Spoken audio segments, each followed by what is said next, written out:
All இன்றைக்கி என்ன பார்க்க போகிறோம்னா லெட்ஜர் பற்றி பார்க்க போகிறோம். லெட்ஜர் எதுக்காண்டி யூஸ் ஆகுது அப்படின்னு சொல்லி பார்க்குறது தான் இந்த லெசன். சரிங்களா? இப்போ ledger account is a summary statement of all transaction relations to a persons assets liabilities expenses or incomes which has taken place during a given period of time and is sound that net effect given period from the transaction recorded in the journal from the ledger accounts is prepared. First one வந்து என்ன எடுத்துட்டோம்னா போன லெசனை பொறுத்தவரையும் Journal first prepare பண்ணோம். எப்படி Journal prepare பண்ணுறதுண்டு Journal prepare பண்ண next stage என்னன்னு சொல்லி பார்த்தீங்கன்னா இந்த லெட்ஜர் தான். சரிங்களா? அந்த லெட்ஜர் எதுக்காண்டி ப்ரிப்பேர் பண்ண போகிறோம்னா கரண்ட் இயர்க்குள்ளே பர்டிகுலர் டேட்டுக்குள்ளே வந்து என்ன டிரான்சாக்ஷன் இது என்ன நம்மளுக்கு இன்ஃபர்மேஷன் வேணுமோ அதை கேதர் பண்ணிக்கிறதுக்காண்டி தான் இந்த லெட்ஜர் யூஸ் பண்ணுறது ப்ரிப்பேர் பண்ணுறது அப்படின்னு சொல்கிறோம். சரிங்களா?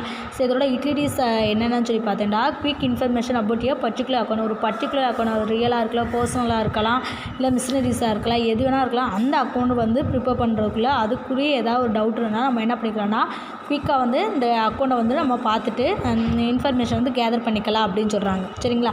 அதுக்கடுத்து control over the business transaction. இது ஃபுல்லாக வந்து என்ன ஆகுதுன்னா ஓவரால் அதில் இது ஃப்ராடு நடக்கிறதுக்கு எந்த சான்சஸும் இல்லை அப்படின்னு சொல்கிறது.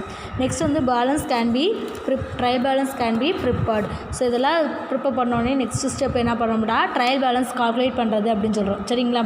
அதுக்கடுத்து வந்து ஃபினான்ஸ் ஸ்டேட்மெண்ட்ஸ். இதோட உண்மையான ஃபினான்ஸ் ஸ்டேட்மெண்ட்ஸை வந்து ப்ரிப்பேர் பண்ணுறதுக்காண்டி தான் இது என்ன ஆகுது யூஸ்ஃபுல்லாக இருக்குது அப்படின்னு சொல்கிறது. ஓகேவா?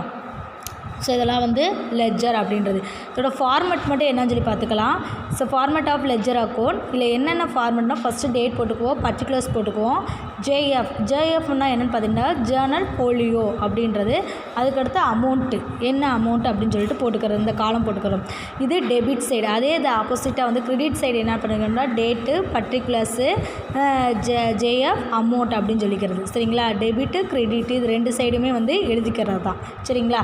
ஸோ நெக்ஸ்ட் வந்து இதோட difference between journal and ledger.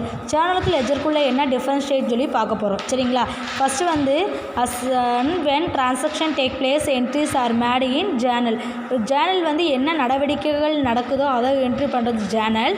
அதாவது அந்த டிரான்சாக்ஷனுக்குள்ளே என்ன எப்படி போஸ்டம் பண்ணுறது அப்படின்னு சொல்கிறது. அதாவது day to day end of the specific period of ஸ்பீக்லியாக இருக்கலாம், இல்லை ஃபர்னிச்சராக இருக்கலாம், ஸ்பெஷலியாக இருக்கலாம், இதை இது சப்சிடரியாக இருக்கலாம். இந்த புக்ஸ் எல்லாம் மெயின்டைன் பண்ணுறது என்னென்னு பார்த்தீங்கன்னா லெட்ஜர் அப்படின்றது.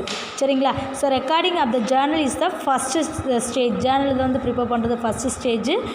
இது வந்து ரெக்கார்ட் பண்ணுறது வந்து செகண்ட் ஸ்டேஜ். லெட்ஜர் ஃபாலோ பண்ணுறது. ஓகேவா ஸ்டூடெண்ட்ஸ்? தேங்க்யூ. இதை நல்லா படிச்சுக்கோங்க.